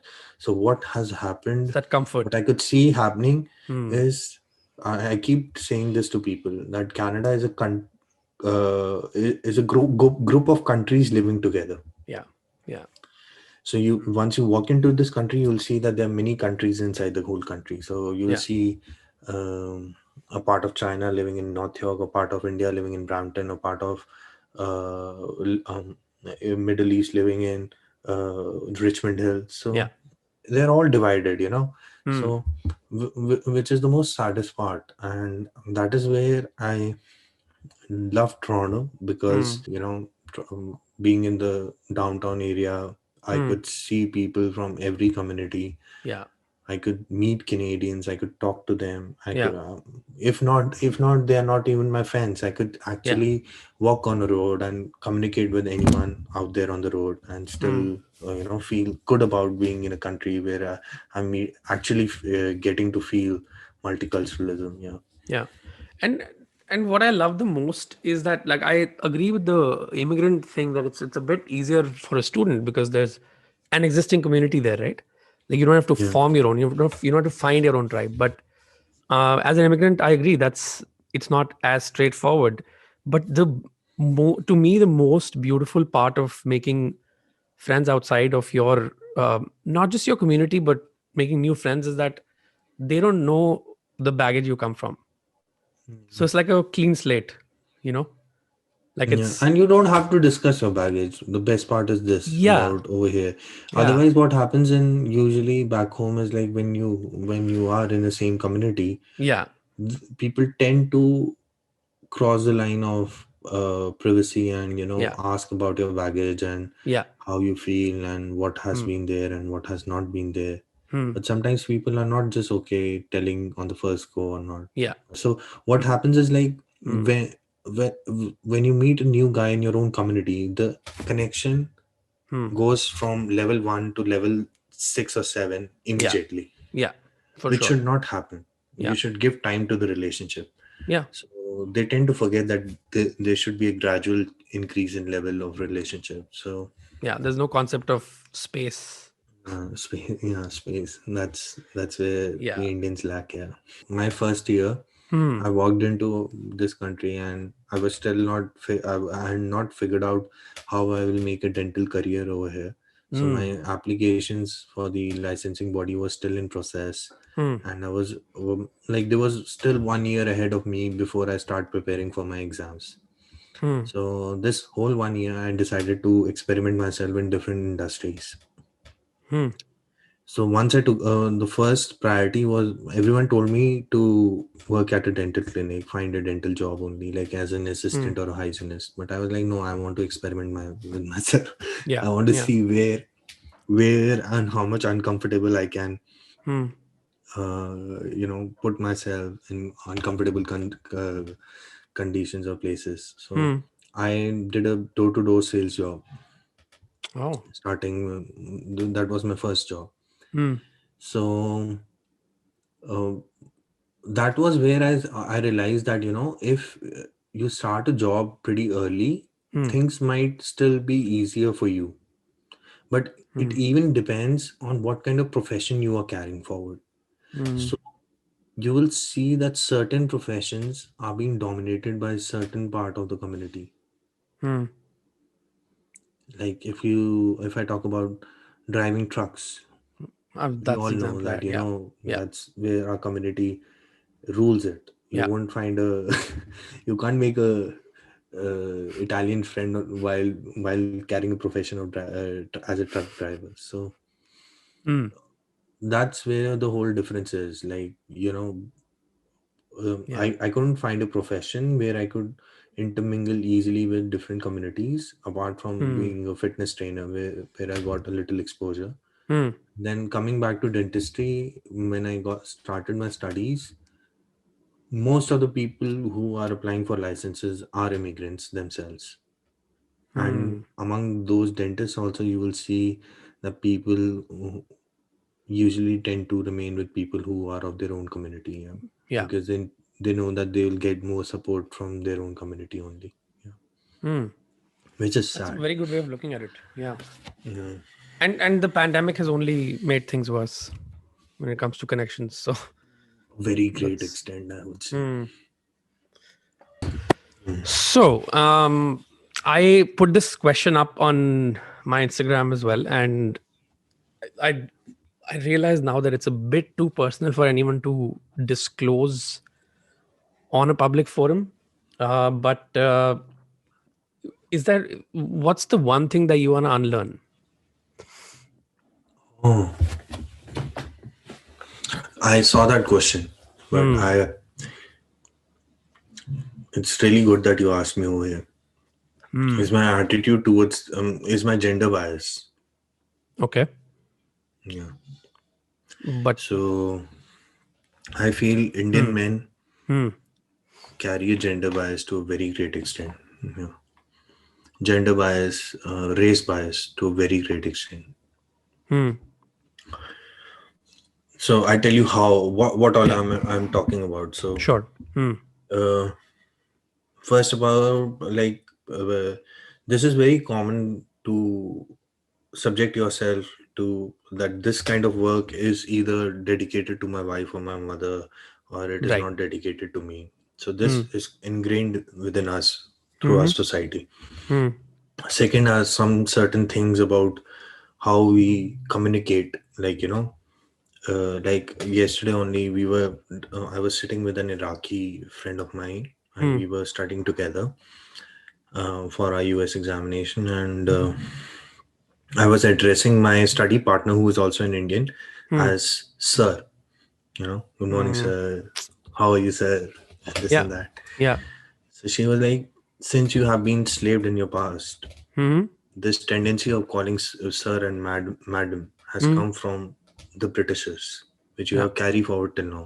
In our Hmm. country, we don't follow that. Hmm. In our culture, we have never said addressed any of our professors as sir. Yeah. So that's one thing of what I want to unlearn. But the major Hmm. thing that I want to unlearn is the gender bias. I somewhere blame the gender bias to my culture only, because For the sure. way we have lived. Hmm. Uh, and if we don't unlearn, then this thing is going to be Yeah. haunting for us for many years to come. Yeah, And it'll be passed on to generations. That's the scariest generations. part. Like yesterday only, I shared a Hmm. video on which he was telling us that we have oppressed. Even after independence, we have oppressed the 48% of our population, which is females, Hmm. till date, where they don't have a basic right of going out of their houses after 6 p.m. We Yeah. feel scared of it, and they need Hmm. to be followed by some younger person of the family and all that. Hmm. So I still believe that, uh, those 48% are still struggling, and no one is there to raise the issue for those people. Forget about farmers, forget about anyone else. Hmm. I remember this short film I saw it on YouTube called Juice, and I think you'll find it really interesting. It is about a housewife who is expected to, there's a gathering of men in the house, the husband's friends, and she's expected to basically Mm, serve. It's a given. This one time, what she does is, I'm not going to break it to you. I think that's the main part of it. I just do watch it. It really mm, hammers the point home about gender biases, or about yeah. how certain things are expected out of a certain gender, and it works. I think Mm, it works both ways, mm. like even for No, men, the right? Hmm. problem with me is like, even if I recognize it, Hmm. okay, so sometimes it gets hidden in my behavior. Like, Yeah. you are having a bias towards it, but Hmm. in your, either in your speech, either in your behavior, Hmm. and you're not able to recognize that properly. Hmm. Like, it is very easy for us to say at sometimes that, Hmm. that I usually say this term, which I realized recently, which was so wrong, that Hmm. my sister is playing the part of a son in our family, which is such a wrong Yeah. statement to say, Hmm. because then you're creating a Hmm. bias for everyone, that, that daughters can't do this, what she is doing, which is Hmm. so wrong. Yeah. I think that self-awareness is the is the part where most of us don't even reach. Yeah, We I don't think so that most of the societies in our world have Hmm. grown out of gender bias. Like, it is Yeah. pretty much prevalent throughout the world. Hmm. But I still believe that our country is still way too behind in this. Yeah, Yeah. Yeah. Hmm. like, even with my friends, I have seen that the amount of respect, we thought that would grow with our generation, Hmm. it is the other way around. It has gone down. Yeah. Thankfully, social media is helping to some extent. Uh, I don't think so. No, no. no, I don't think so. They are playing the part. I Hmm. think it's the other way around. It has objectified women to much more greater extent. Yeah. Hmm.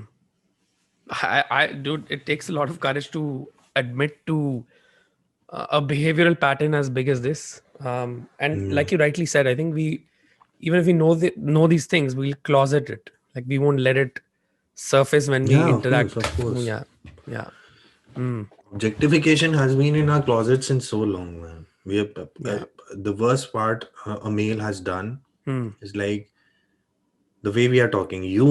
That it is right. Whatever we are talking about. yeah, Okay, yeah, but let's say there are four friends of ours mm-hmm, who are standing with us, mm, who don't carry the same mentality or same viewpoint, and they're objectifying a woman in front of you, mm, but not that vocal, in their heads, yeah, like discussing among the male colleagues, mm-hmm. in their heads, but there's no one to stop them. But do you ever feel the need They're to? not. Oh, I feel the need every time. Otherwise, how will Mm. you change the society? But do you end up confronting? I, at times, I end up in trouble. At times, I end up in trouble. Mm, And the best way for me after that is to walk out. Yeah, but to make them realize that, they played something wrong. mm, But it is very important in our society that the before see, women was so oppressed out of these things, mm, that somewhere down the other they have got accustomed to it. Like, yeah, I'll give you an example. Like, if mm, an Indian guy with the same mentality walks into a foreign land and mm-hmm, they start objectifying women, mm-hmm, right? So, or they're eve teasing or whatever they're doing yeah, at a public domain. mm, The at times I've seen that people, where American or any other Westerner Hmm. girl would ignore it, Hmm. would not create a hassle out of it, and most of the community would see it but still ignore it. Hmm. But this, although he knows he's doing something wrong, which is not allowed in this country, and which he would have got away with it back home, but Hmm. he's still taking a risk. But these small risks Hmm.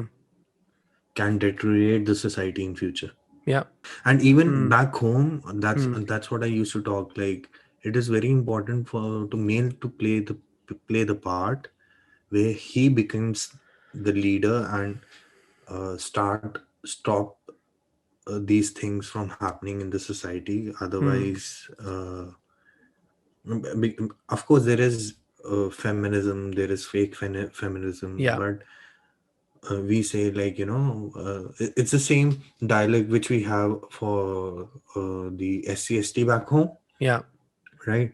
Hmm. That they should not get any kind of reservations, but they Hmm. still, but that pattern is still good because there are still certain parts in the society which are suffering because of it, and if we don't uplift them, Hmm. you know by such kind of reservations or by such kind of laws, Hmm. uh, those will still continue and we'll be back to zero.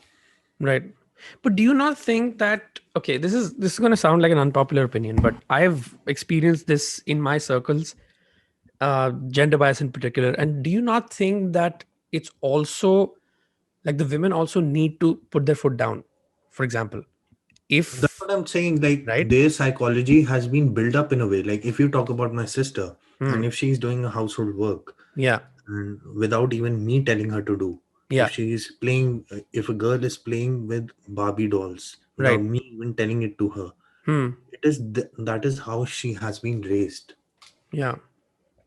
Okay, so Hmm. when parenting, or when you're, what you say, as a personality, you're growing in those years. If someone has already ingrained in you Hmm. that Hmm. keeping long hair is a Hmm. part of a woman, Hmm. then it is very difficult for the person to walk down the lane and change what personality he or she has made out of himself. No, like even with sexist jokes, for example, I've Yeah, of seen course. women play along, Yeah, I which know. is just then obviously Women the has huh. played the role because uh, forget about sexist joke, forget Hmm. about even playing a part. The best example I would give is Hmm. like when a mother-in-law tortures her daughter-in-law, Hmm. the Hmm. way she was being tortured back in That those ages. good Yeah, point. that's Yeah. one of the Hmm. biggest reason that we haven't come out of the circle. Like, but Yeah. there has to be someone who has to keep a stop. Yeah. Yeah. Just break the Being a circle a bit. male, I'm biased because Yeah. uh, before I could tell it to someone else that you have to play the role, I should be Yeah. the person who should be playing the role back over here, right? So you can't 100%. blame the whole Hmm. sex out of it who has already been oppressed. You can't tell Hmm. a slave to actually work for himself unless and until you actually work for the slave to help them somehow or the other. And not to blame, just like I feel like it needs to work from both sides, because it's a lot of things I see. I'm like, why aren't you saying anything to your partner, for example? Like, this is Yeah. wrong, but I can't. From outside the box, I can't say it. You know, Mm. so it's No, so we tricky, have to be man. vocal. We have to be vocal Yeah. because this is not something, because we think it is not affecting us, but somewhere down the Mm-hmm. line, if someone starts thinking like this, that if you have a daughter and somehow or the other circle comes back to your daughter, then Hmm. you will be so devastated that why is it happening with my daughter only? Yeah, Yeah. Yeah. because it is very difficult. It is, I think, uh, for me, it has been the most difficult thing to unlearn. Because I was Hmm. watching this research by some UK university Hmm. on kids of age of around 9 to 13, Mm-hmm. and they were trying to they talked to these kids and they were like, "Are you biased by color or race?" They were like, "We are Hmm. not." Hmm. And eventually, when the whole exam got ended, everyone in the group was found to be biased on Oh, race and really? color. Yeah, every one of those kids. Ages 9 to 30, you said? 9 to 13. Yeah. 9 to 13. Yeah, I Wow. guess. Those Wow. young. They were Hmm. everyone who thought they had no bias in their heads Hmm. for a black person or a white person were Hmm. actually biased on papers. Wow. And that's the age when they are the most impressionable. But they're seeing that in their household, like, or they're seeing that on TV. They're seeing that somewhere, which is why it's, So it's a big, oh big, man. big, debate that how much psychoanalysis we have actually done on our behaviors Hmm. to comprehend that what we talk on screen, how much we have achieved on papers. Yeah. Hmm. Hmm. Heavy subject. This is such a tricky subject So in particular. this Hmm. means that our education system has still not grown out of Hmm. such kind of issues where Yeah. people just don't have bias, for Hmm. any of these situations. Although it is ingrained within us. I Yeah. was talking about to you about Yuval Noah Harari, a historian who has talked in his book that it Hmm. is ingrained in human Homo sapiens as a human Hmm. species Hmm. that we tend to create tribal groups among ourselves based Hmm. on either color, religion, god, or anything or the else. But it has to be evolved if we have to succeed as a whole species somewhere down the Yeah. other. Yeah. Yeah. Hmm. I All don't right. know how much effective this talk has been, but It's, yeah, I don't, consider it as a random only. no, no. I think whatever we talk about or whatever any episode does is, I think you find relatability out of nowhere. Sometimes you just don't know, right? Like you saw Shada's episode, for example, Oh man, right? Like, I just couldn't stop. Like that was one episode. So I would actually say that the first impression of that episode, hmm, 1 hour, is he huh, has he gone crazy? But once I started watching, huh, I just couldn't sleep without watching it in a whole one go. It was so interesting, and all thanks huh. to uh, all thanks to Or her, story, man. man. Yeah. Even the way she Yeah, narrated it, right? Like narrated that's, it. Yeah, yeah. I can't. I think So I took about 3 to 4 washroom breaks because I was so nervous. I had to just keep getting up yeah. because you're in that movie set, She actually wrote a on whole that. novel on your podcast, man. Right. That's what I'm saying. So Mm. no, I wanted to break it into 2 or 3 parts, but I'm like, it's that flow. Where do you cut that flow? It's one long Like story, the way right? she was narrating it, I Yeah. can still tell you Yeah.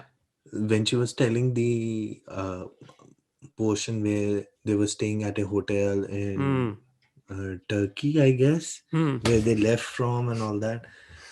I could feel myself being over there. I Yeah. could see the whole surrounding. I could see the picture where a Hmm. mom was talking to that guy who was sitting behind and that Hmm. whole thing. Yeah. I Could know. imagine that was stuff, and it was so Edge of that seat. episode was amazing. The Yeah. more I thought that that it would be very lengthy, Yeah. the more I was at the end. I was like, she could have told more. I know. When I listen to stories like that of Shaida, her Shada. name Hmm. is so difficult, Huh. so it's very Shada. difficult for me, Shada. Huh. So I feel we are nowhere. Yeah. Like our struggle is Our- nowhere. Hmm. So that I learned a lot. Like when I was practicing, I was Hmm. going to different orphanages Hmm. and doing my community work. It was there when I started learning about how little we think of ourselves. Yeah. Yeah. Like, just 1 second. Hmm. Sorry bro सब कुछ ready है खाना दे दो हाँ मैं भी उसमें हाँ मैं करता हूँ कितने मिनट में आ गए अभी मेरे को लग जाएगा आधा पौना घंटा आधा पौना मिनट चलो वेट कर लो thank you Fine. My flatmate has cooked dinner lunch for me, so that's Don't it. let me keep you from that. No, no, no, no, it's okay. No, no, I'm I'm telling you, I have more. I have way more.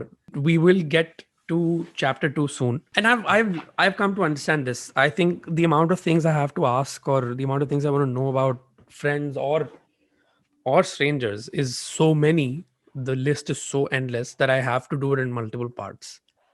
Like there's I no can other understand. way. Like there's so many topics that we can hammer out. There is a lot of things to discuss. And it's not, I've not even It's gonna be my pet line. I've not even scratched the surface yet. Yeah, I also want to discuss so many things which I feel Yeah. are inside me, and I really Yeah. don't get a platform to say it out, because if I keep waiting for my own Yeah. podcast someday, Yeah. that will never happen. Yeah. Yeah. So, Yeah. So but you have given me a chance to actually start thinking of, yeah. No, saying it out. and it's not always good to keep things inside your head, Yeah, yeah. because that blast is not required. All right, my friend, I am going to let you go, and I know you have food waiting for you. Don't let me stop you. Puri chole. Puri chole, and you're sitting here talking to me. That's ridiculous. I wouldn't be doing that. I hope you've enjoyed this mini 2.5 hour session episode. And if you have, we are going to pick this up again. It was amazing talking to you, I'm glad you enjoyed it. and let's do this again. Yeah, somewhere or absolutely. Thanks for all the time, man. Yeah. Connect again. We'll definitely connect again. We'll see what the calendar looks like for Feb. Say hi to Shreya from my side. Eager to meet her. Yeah, I know. I will definitely pass on your message. Take care. Okay, bye. See you, man. Bye. Mm.